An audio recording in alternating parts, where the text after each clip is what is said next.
안녕하세요. 도쿄에서 사주 보는 남자 사주인 도쿄입니다. 인생을 살면서 내가 믿고 신뢰할 수 있는 존재가 있다는 건 하늘이 내린 복이 아닐까 생각합니다. 그것이 사람이 될 수도 있고 일이 될 수도 있고 내가 속한 조직 등등등 다양한 모습으로 나타날 수 있을 것입니다. 이러한 존재, 사주명리학에서는 어떻게 설명되어질까요? 흔히들 그런 존재는 귀인이 아닐까? 귀신인가? 이렇게 말씀하신 분들도 계실 테지만 오늘 제가 여러분들께 말씀드리고 싶은 것은 이러한 존재 양식을 대표하는 12신살 중 반한살에 대해 이야기해보고 싶습니다.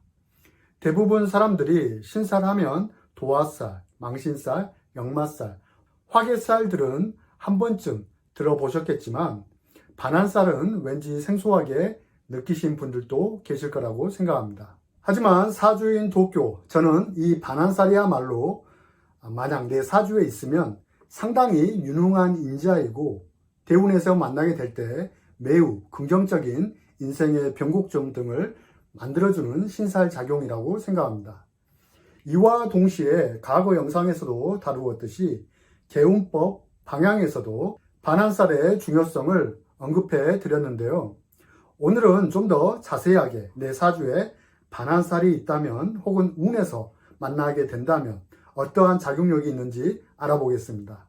또한 영상 중반부에서는 반한살을 활용한 다양한 개운법도 다루어 보겠습니다. 유익한 내용이 많은 영상이니까 끝까지 시청하셔서 여러분들의 인생의 반한살에 좋은 기운이 가득하길 진심으로 응원하겠습니다. 자, 먼저 12신살은 삼합에서 나온 것이므로 삼합을 먼저 알아야 합니다. 그래야 12신살을 이해하는 데 도움이 됩니다. 머리 아프게 복잡한 건 질색이야 하시는 분은 만세력 어플에 자신의 생년월일시를 입력해도 신살을 알 수 있으니 참고하시면 도움이 되겠습니다. 자신의 띠를 기준으로 해서 일지를 기준으로 해서 일간을 기준으로 해서 보는 법이 다양한데요. 원래 12신살은 띠를 기준으로 해서 나온 것이니까 오늘은 띠를 기준으로 해서 설명하겠습니다. 자신의 띠를 기준으로 파악하시면 되겠습니다. 각각의 삼합 그룹을 보면 인호술 그룹, 사유축 그룹, 신자진 그룹, 해묘미 그룹, 올해가 벤티 해이니까 사유축 그룹을 기준으로 본다면 왼쪽에 있는 인호술은 하이 그룹, 사유축은 나와 동종 그룹, 오른쪽 신자진은 상위 그룹, 해묘미는 반대 그룹, 이렇게 한번 나누어 보자고요. 예전 영상 천사를 설명할 때는 오른쪽 상위 그룹을 중심으로 이야기했지만 오늘은 하위 그룹을 가지고 이야기해 볼 텐데요. 그럼 이제부터는 내가 직장인이다 하고 머릿속으로 한번 상상을 해보세요. 뱀띠, 닭띠, 소띠를 기준으로 말씀드리자면 사유축은 직급이 대리, 하이그룹, 인호술띠는 나보다 하이그룹이니까 일반 사원, 신자진은 나보다 상위 그룹이니까 과장이나 부장, 임원, 그리고 그 높은 회장, 반대 그룹, 해묘미는 내가 회사에서 퇴직당한 모습이라고 한번 생각해 주세요. 그럼 이 중에서 내가 편하게 일을 맡기고 지시를 할 수 있는 그룹은 어디에 해당될까요? 네, 당연히 하이그룹이겠죠. 그런데 말이죠, 이 하이그룹 사원들 중에서도 능력치가 좀 달라요. 사유축 띠 기준으로 말씀드리면 인호술이 하이그룹인데 맨 앞에 있는 인목은 이제 갓 들어온 신입사원이라서 하나하나 가르쳐줘야 하는 대상이고, 오화는 그나마 막 들어온 인목보다는 스킬이 뛰어난 정도, 술토는 이제 내가 일일이 가르치고 지도하지 않아도 되는 사원의 레벨입니다. 즉, 술토는 내가 믿고 의지하고 일을 맡길 수 있는 존재가 되는 것이고, 이것이 바로 반한살의 위치가 됩니다. 더 이해하기 쉽게 말씀드리면 인목과 오화는 미흡한 신입사원이라면 술토는 수정 보완 단계가 완전히 끝난 노련한 신입사원이라고 보시면 되겠습니다.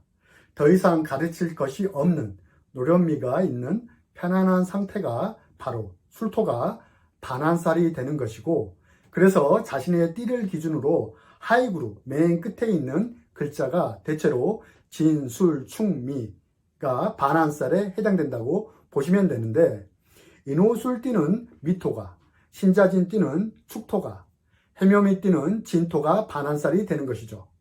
반환살, 한자로는 이렇게 표시합니다. 더위 잡을 반으로 해석하지만 이보다는 오르다, 매달리다 이런 의미로 말안장 안자를 덧붙여서 말안장이에 오르다라는 의미로 봐주시면 좋겠습니다. 우리가 말을 탄다고 상상해 보면 그냥 타는 것보다 안장 위에 올라타면 그만큼 안정감, 편안함, 안락함이 있다고 볼 수 있는 것이죠. 그렇다면 예전 시간에 말씀드린 천살이 긴장감 있는 모습이라면 반환살은 편안함, 안락함이라고 봐주시면 좋겠습니다. 반환살은 천살을 충하는 글자입니다. 제가 예전 영상에서도 천살은 임금님이라고 했는데 임금님을 충했으니 멀리한 것입니다.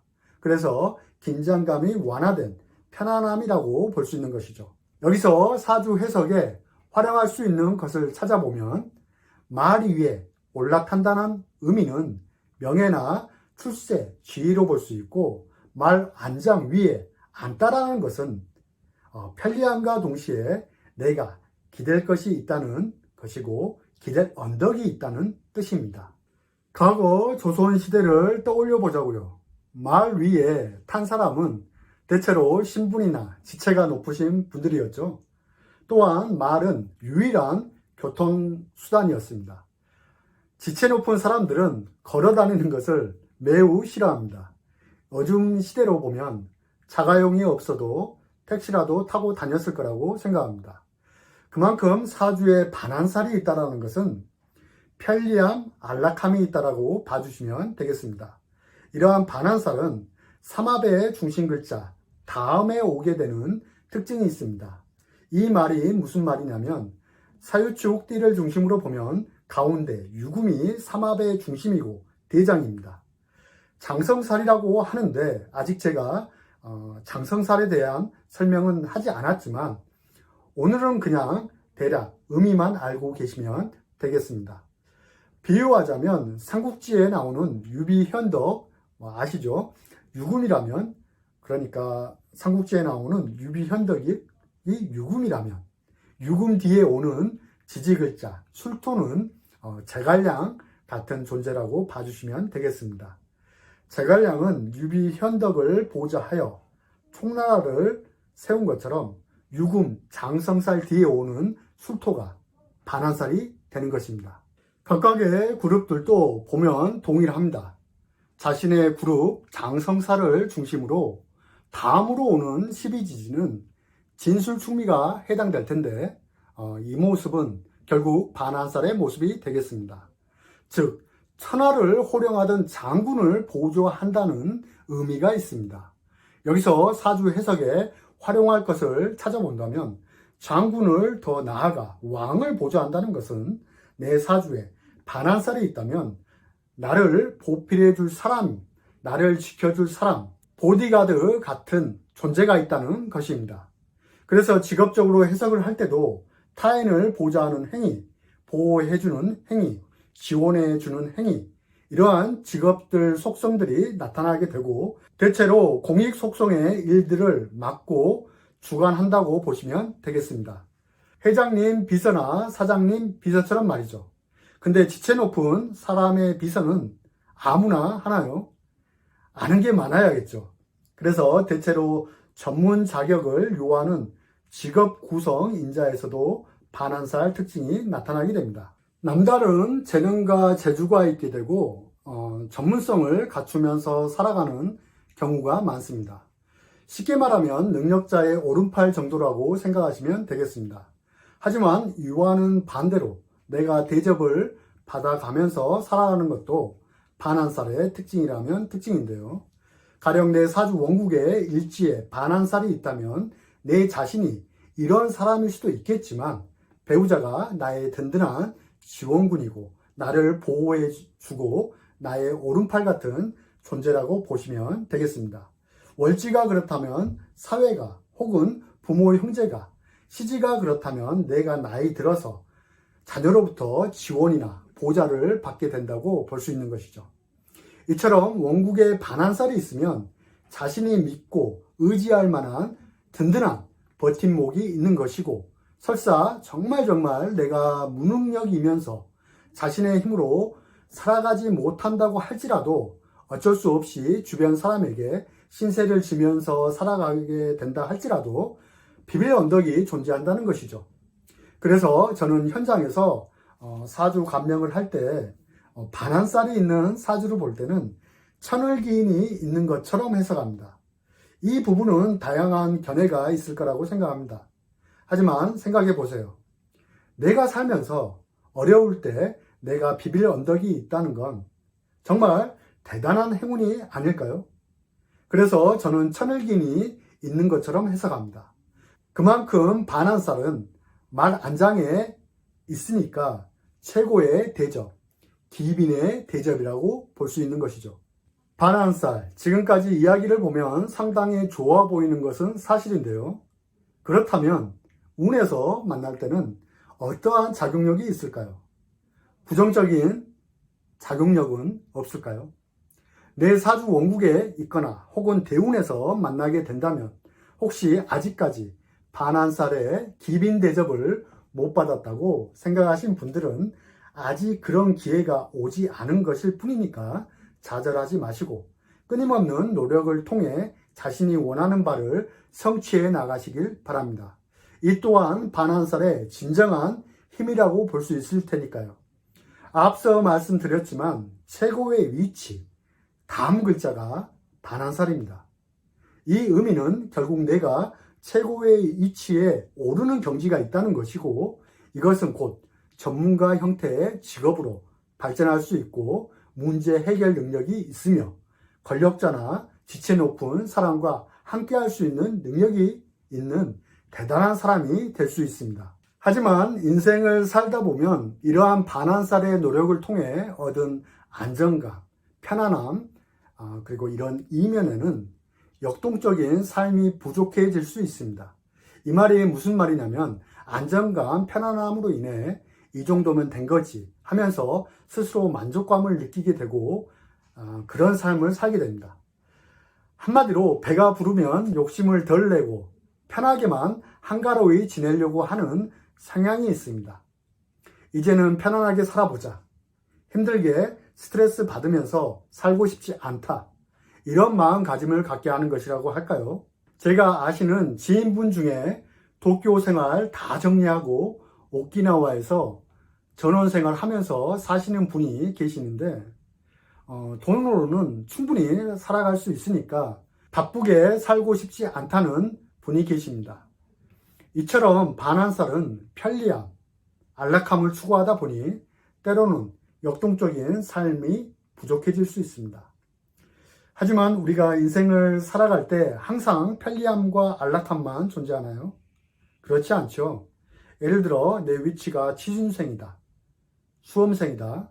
그런데 운에서 반한살을 만나게 되면 역동적인 삶을 살아가야 하는 마음가짐이 약해지게 됩니다. 이 정도면 됐어. 지금도 취업도 잘 안 되고 수험생은 공부해서 뭐하냐, 세상에 뭐가 중요한데 하면서 세상 살아갈 때 마음이 편안하고 편리하게 사는 게 최고야 하면서 아무것도 안 하게 되거나 실제로 안 하는 경우도 제가 상담을 통해서 보곤 했는데, 이 부분이 어떻게 보면 반한살의 가장 문제점이 아닐까 생각합니다. 반한살은 말 그대로 최고의 위치에서 물러난 상태입니다.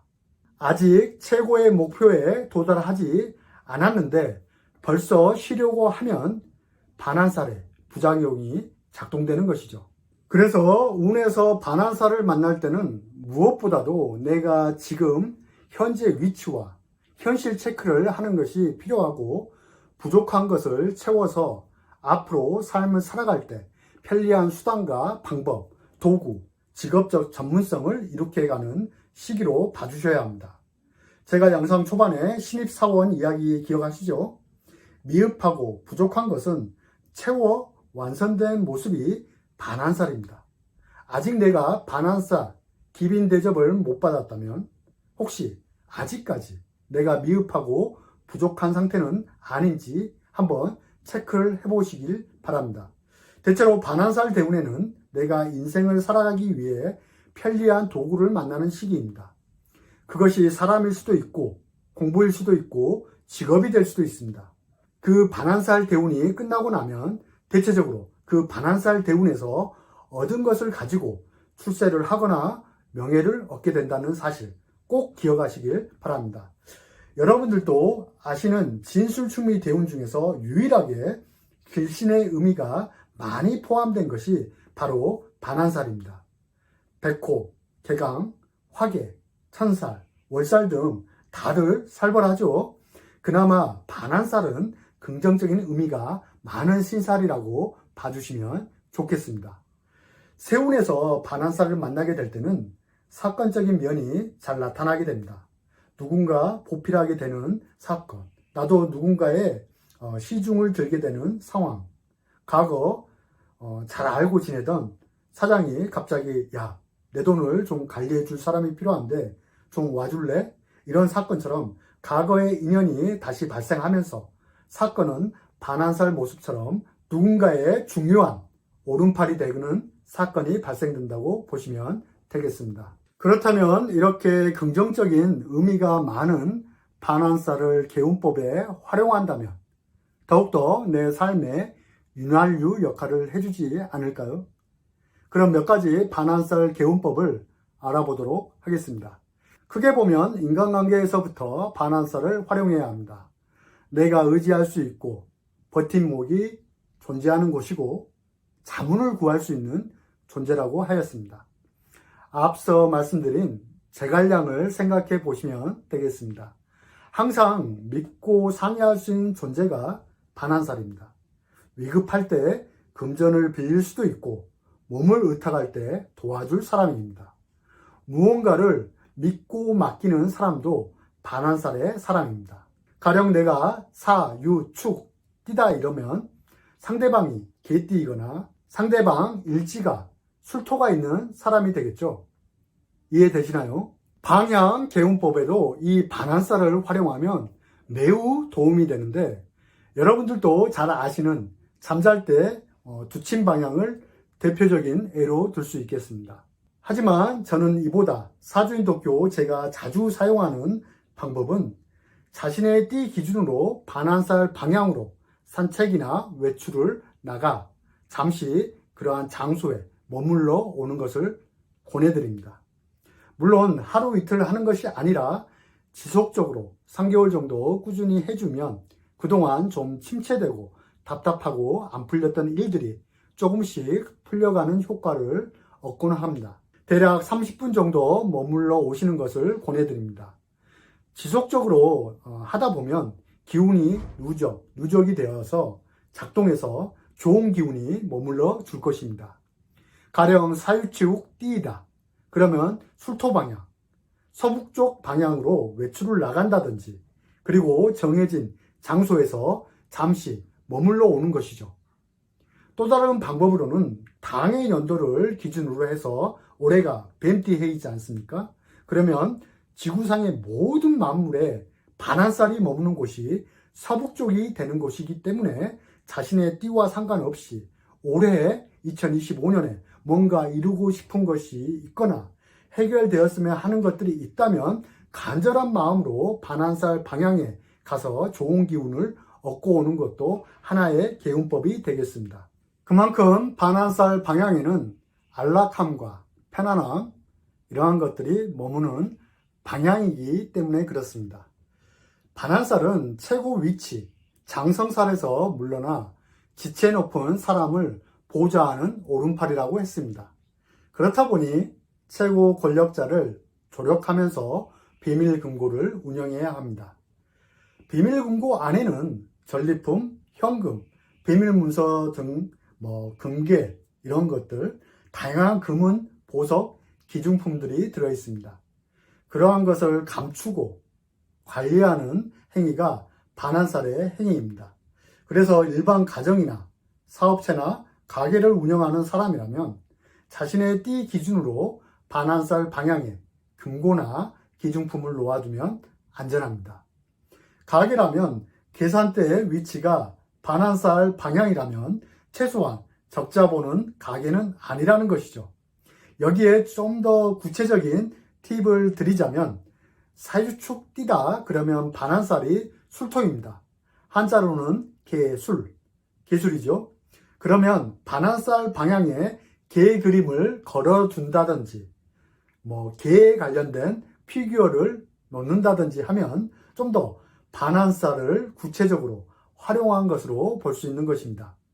굳이 금고가 아니어도 집안의 안정과 편안함을 유지하기 위해 거실에 반환살 방향에 충직한 개의 그림을 걸어 놓는다든지 이렇게 활용할 수도 있는 거겠죠.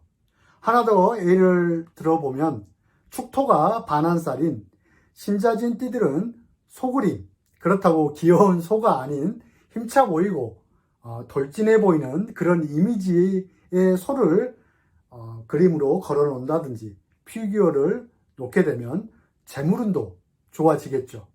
이렇게 진술충미가 자신의 반환살에 어떤 동물인지도 파악을 해서 가정 내, 더 나아가 사업장에 활용을 해보면 좋은 기운을 불러올 수 있게 되는 것입니다. 이처럼 반환살은 인생을 살아감에 있어서 기인처럼 나를 보좌해주고 내가 어려울 때 비빌 언덕을 선사해주는 길신임에는 틀림없습니다. 하지만 과한 것은 부족함보다 못하다라는 말이 있듯이 반환살이 있다고 해서 너무 거만하게 아랫사람에게 덕을 베풀지 못한다면 이 또한 말 안장에 떨어져 명예가 실추될 수 있으니 항상 겸손하고 주변을 살피는 모습을 잊지 않는다면 반드시 반환살은 여러분에게 안락함과 편안함을 선사해 줄 거라고 확신합니다. 진심으로 사주인 도쿄가 응원하겠습니다. 구독, 좋아요 부탁드리며 사주인 도쿄 감사합니다.